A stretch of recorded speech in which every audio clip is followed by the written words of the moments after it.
हम बेगूसराय से हैं, बिहार से हैं। क्यों आए?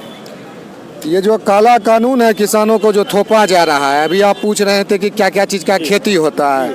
हमारे यहाँ आलू की खेती होती है, गेहूं की खेती होती है, खीरा होता है, समझे ना, नेनुआ होता है, इन तमाम चीज़ का खेती होता है। अब अभी आलू का रेट जो था कुछ दिन पहले हम लोग जब बेचे तो 5 रुपये 3 रुपये बेचे आलू, और जब अभी सरकार जो प्राइवेट लोग जब खरीद लिया तो वही आलू बेच रहा था 30 रुपये 35 रुपये। इस तरह का जो चीज़ चल रहा है, इसका विरोध में हम लोग आए हुए हैं।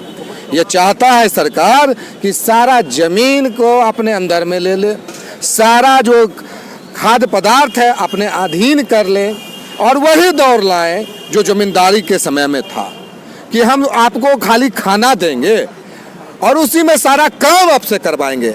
जिस समय उस समय सरकार क्या करता था, जमींदार के थ्रू जमीन को नीलाम करता था। आज लीज का नाम दिया जा रहा है, और ये लीज आने वाले दिन में नीलामी हो जाएगा, जमीन को नीलाम कर लिया जाएगा।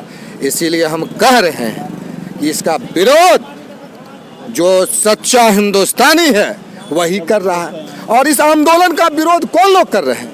वो लोग कर रहे हैं जो अंग्रेजों की चापलूसी करते हैं। आरएसएस के लोग इसका विरोध करते हैं, बीजेपी के लोग करते हैं। कौन बीजेपी के लोग करते हैं? जो लोग अडानी, अंबानी, टाटा, बिरला का चापलूसी करते हैं। वो चाहते हैं, कहता है मेरे आका टाटा, मेरे आका बिरला, ये तमाम ज़मीन आप जो बोले थे हमको ला के दे दो, हम देने का काम कर रहे हैं। लेकिन उसको ये मालूम नहीं है ये हिंदुस्तान है, और यहाँ जितना ज़मीन है ये ज़मीन का टुकड़ा नहीं है, यह हमारा कलेजा का टुकड़ा है। यह धरती माँ है, और किसी बेटे से कोई माँ को कोई छीन लेगा, हरगिज नहीं छीन पाएगा। आप ये जो कोट पैंट या जितना चीज़ पहने हैं, ये किसकी उपज है? ये किसान के थ्रू कहीं ना कहीं, किसान अगर गांव में खेती करता है और उसका बेटा आकर के बाहर में मजदूरी करता है, किसान का बेटा सरहद पे जा कर के आर्मी बन करके, सेना बन के आपके बॉर्डर की सुरक्षा करता है। तो अंग्रेजों के समय में भी जब किसान पर आंदोलन हो गया था, आज़ादी उसी समय से तय हो गया था। पूछिए कैसे तय हो गया था? क्योंकि किसान का बेटा मजदूर भी था, किसान का बेटा अध्यापक भी था, मास्टर भी था, किसान का बेटा सिपाही भी था, और उस जमाने में भी सिपाही कौन था? किसान का बेटा था।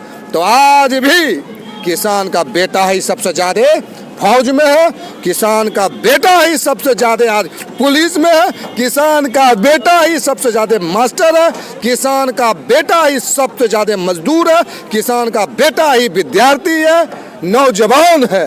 इसीलिए ये लड़ाई सिर्फ किसानों की नहीं है, मजदूरों की लड़ाई है, छात्रों की लड़ाई है, युवाओं की लड़ाई है, विद्यार्थी की लड़ाई है, मास्टर की लड़ाई है, बेरोजगारों की लड़ाई है। यह हर प्रकार का लड़ाई को एक रूप अगर दिया जाए तो वह किसान आंदोलन है।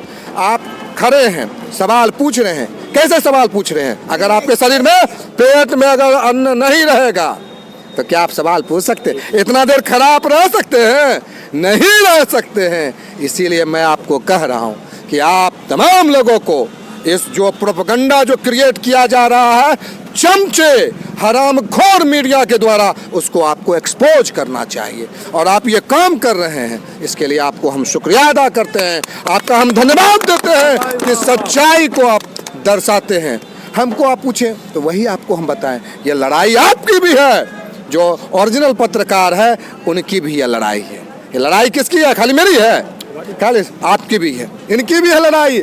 इसीलिए जब यह सच्चाई की लड़ाई है तो इस सच्चाई की लड़ाई में जीत हमेशा सच्चाई का होगा। हम जानते हैं कि वह मुट्ठी भर लोग पैसे वाले हैं, हम ये जानते हैं कि मीडिया, टीवी, जी न्यूज़, फी न्यूज़, छी न्यूज़ जितना है उसका है, लेकिन ये मोबाइल से जो चल रहा है लोग को दिख रहा है। अब उस न्यूज़ पे यकीन नहीं कर रहा, इस न्यूज़ पे यकीन करने लगा लोग। इसीलिए हम आप तमाम लोगों से आग्रह भी करेंगे कि इस लड़ाई को पूरी व्यापकता के साथ इसको कवरेज कीजिए। और हम तमाम लोग विद्यार्थी, युवा, हम all India youth federation Bihar से आए हैं, 20 को चले और यहाँ पहुँचे हैं। न जाने यूपी में कौन कौन सा सांप और सीढ़ी का खेल खेलना पड़ा, लेकिन एक बात हम कह देते हैं कि हाँ, गुरु गोविंद सिंह का जन्म कहाँ हुआ था? बिहार में, पटना सिटी साहब में। हम वहाँ से हैं, हम बेगूसराय से आए हैं। बेगूसराय क्या है?